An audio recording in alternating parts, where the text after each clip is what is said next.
Welcome swing lover to the নীলেপ্রেশন tutorial. আশা করি সবাই খুব ভালো আছেন। আজকে আপনাদের জন্য আরেকটি নতুন ভিডিও নিয়ে আসলাম। 10, 11, 12 বছরের বাচ্চাদের জন্য 2 গজ 4 গিরা কাপড় দিয়ে কিভাবে আপনি গোল জামা তৈরি করবেন সেটা আমরা দেখিয়ে দিয়েছি আজকে। চলুন তাহলে দেখা যাক কিভাবে এত অল্প কাপড় দিয়ে আপনি সুন্দর একটি গোল জামা তৈরি করতে পারেন। এ থেকে জেড পর্যন্ত এই ভিডিওটি দেখেছি। যদি আপনি স্কিপ না করে এই ভিডিওটি সম্পূর্ণ দেখেন তাহলে খুব সহজেই আপনি বুঝতে পারবেন। চলুন তাহলে দেখা যাক। কাপড়টিকে এই যে দেখতে পাচ্ছেন, এটা এখন ডাবলে ভাঁজ আছে, ঠিক আছে। ঠিক এরকমভাবে ভাঁজ করবেন। এইদিকে ওপেন সাইড, এই ওপেন সাইডের সঙ্গে এভাবে এটারে ভাঁজ করতে হবে। এটা এরকম 3 কোণা করে ভাঁজ করতে হবে, ঠিক আছে। তো ভাঁজ করার পরে দেখুন, আমি যে পাশে আছি ওটা হচ্ছে ওপেন সাইড, এটা হচ্ছে যে লক সাইড। হ্যাঁ, ঠিক এরকম ভাবে ভাঁজটা দিতে হবে, সমোসার মতো করে ভাঁজটা দিতে হবে, ঠিক আছে। তা আমাদের এই জায়গাটা আমরা দেখব, এখানে আমাদের কোমরটা 28 আছে, ঠিক আছে। আমরা উপর থেকে এটাকে রাউন্ড করে দিচ্ছি। এটা আমাদের যত ইঞ্চি আছে তত ইঞ্চির মধ্যে এটা এখন তো সোজা দাগ দিয়েছি না, এখন দেখুন এটা রাউন্ড হবে। তো এভাবে রাউন্ড করে দিলে নিচে আর কোনা ঝুলবে না, ঠিক আছে। তাহলে এটাকে রাউন্ড করে দিয়েছি। হ্যাঁ, এখন লম্বার মাপটি তা আমরা 11 ইঞ্চি বাদ দিয়েছি। দেখুন 11 ইঞ্চি বাদ দিয়ে লম্বা 11 ইঞ্চ হচ্ছে আমাদের টপ পার্ট, ঠিক আছে। তাহলে লম্বা হচ্ছে আমাদের 32। আমরা কাপড় রাখবো 34-এ। 34-এ দাগ দিচ্ছি। দেখুন 34 হচ্ছে আমাদের কাপড়ের সেলাইয়ের কাপড় সহ। এখন এখান থেকে এখানে মাপ দিয়ে কোনা পর্যন্ত, এই কোনা পর্যন্ত যা আছে আমরা ওভাবে ধরে একদম রাউন্ড করে দেব। তাহলে এই যে গোল জামাটা একদম গোলই থাকবে, কোথাও আর কোনা বের হওয়ার সুযোগ নেই, ঠিক আছে। তো এইভাবে রাউন্ড করে দাগ দিয়ে দিতে হবে। তো দাগ দেওয়ার পরে এই দাগ বরাবর এখন সম্পূর্ণভাবে কাটিং করে নিচ্ছি। দেখুন একদম দাগ বরাবর। তাহলে হলো কি, খুব সুন্দর। এই দেখতে পাচ্ছেন কত সুন্দর রাউন্ড হয়ে গেছে। এখানেও ঠিক রাউন্ড করে কাটিং করা হচ্ছে।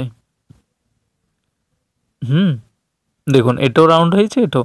তো সেলাইয়ের পরে সেটা চতুর্দিকে একদম বসে যাবে। কোথাও আর ইয়ে করার সুযোগ নেই আর কি, ঝুলানোর সুযোগ নেই। তো এখানে হালকা আমরা শেপ দিয়ে দিচ্ছি, এখানে হালকা করে, যাতে কাজটা আরও ভালো ফিনিশিং হয়, ঠিক আছে। আমাদের এটা টপ পার্ট আগে কাটিং করেছি, যেহেতু কাপড় কম সেই জন্য। বটম পার্ট কাটিং করেছি। এখন টপ পার্ট শেষের দিকে কাটিং করছি, কারণ কাপড় তো কম। বটমটা বের করে নিয়েছি। এখন কাপড় আছে, এটা থেকে স্লিপও বের করতে হবে, এটা থেকে ওই টপ পার্টও বের করতে হবে। তো টপ পার্ট এভাবে ভাঁজ করে নিলাম। কাপড়টা এখন 4 ভাঁজে আছে, ঠিক আছে। হ্যাঁ, বরাবর আমাদের যতটুকু বডি ততটুকু আছে। তো এখান থেকে আমাদের টপ পার্টটা যেহেতু 11 ইঞ্চের দাগ দিয়েছি, হাফ ইঞ্চ বেশি শোল্ডারের সেলাইয়ের জন্য। দেখুন ঠিক এখানে দিয়েছি। এখন আমাদের শোল্ডার দিচ্ছি 5 ইঞ্চ, আর্মহোলও 5 ইঞ্চ নামিয়েছি। তো এখানে হচ্ছে 30-30-এর 4 ভাগের 1 ভাগ 7.5, এক্সট্রা কত 1.5 ইঞ্চ কাপড় নিয়েছি, ঠিক আছে। তার মলের জন্য শেপ করে দিলাম। ওকে, এখন হলো নিচে 28-28-এ 4 ভাগের 1 ভাগ 7। তো 28 আর 30-এ মার্জিন টেনে দিলাম। এখানে শেপ অবশ্যই দিতে হবে, এখানে রাউন্ড যদি না দেন তাহলে ঝুলে যাবে। গলার জন্য 2 ইঞ্চ নিয়েছি, ঠিক আছে। তারপরে এবার শোল্ডার, এখন দাগ বরাবর কাটিং করে নেব। এটাতে কিন্তু আমরা বডিতে গলাটা কাটছি না, ঠিক আছে। আমরা বক্রমের মাধ্যমে কাটবো। গলা কীভাবে বক্রমে কাটিং করতে হয় সেটাও এই ভিডিওতে থাকছে। এখন দাগ বরাবর কেটে নিলাম। এই জায়গাতে আসুন, এই জায়গাতে শেপ করে দিয়েছি। ওকে, এখানে এখন মিডল সেন্টার করে দিয়েছি।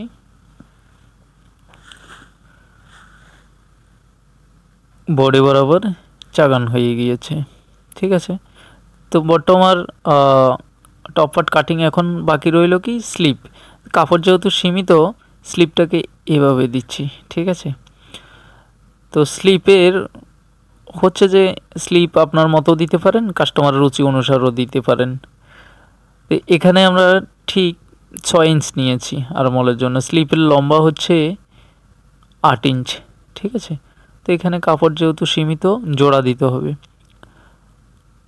এখানে নিয়েছি 9 ইঞ্চ বটম।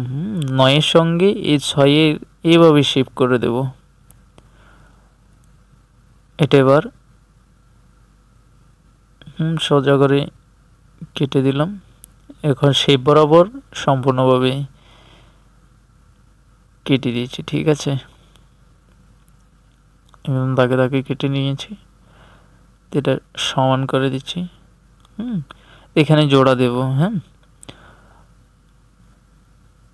তাহলে আমাদের স্লিপ কাটিং হয়ে গেছে। এখন স্লিপটা বরাবর আছে কিনা একটু চেক করে দেখি। হ্যাঁ, স্লিপটি বরাবর আছে। দেখুন কোমরে যেই বেল্ট হবে সেই বেল্টের জন্য কাপড় এটা। ওকে, এটাকে 4 ভাঁজ করে নিলাম। এবার দেখুন এটা এরকম করে কোণা করে তারপর সোজা কেটে নিচ্ছি, ঠিক আছে। যেহেতু ছোটো বাচ্চা এতটুকু হলো চলবে। তো আমাদের বেল্টও কাটিং হয়ে গেছে। এবার দেখুন এগুলো ভাঁজ করে রেখেছি। গলা কীভাবে কাটিং করতে হয়। গলার জন্য এরকম একটা বক্রম নিলাম। যেহেতু আমাদের গলার পাশ ছিল 4 ইঞ্চি, 4 ইঞ্চির মধ্যে দাগ দিয়েছি, ঠিক আছে। এটা এখন সোজা করে দাগ টেনে নিলাম। এখানে 5 ইঞ্চ নামিয়েছি। এটা ভি গলা, এটাকে রাউন্ড করে কেটে নিলাম, ঠিক আছে। এটাকে এখন সমান করে কেটে নেব।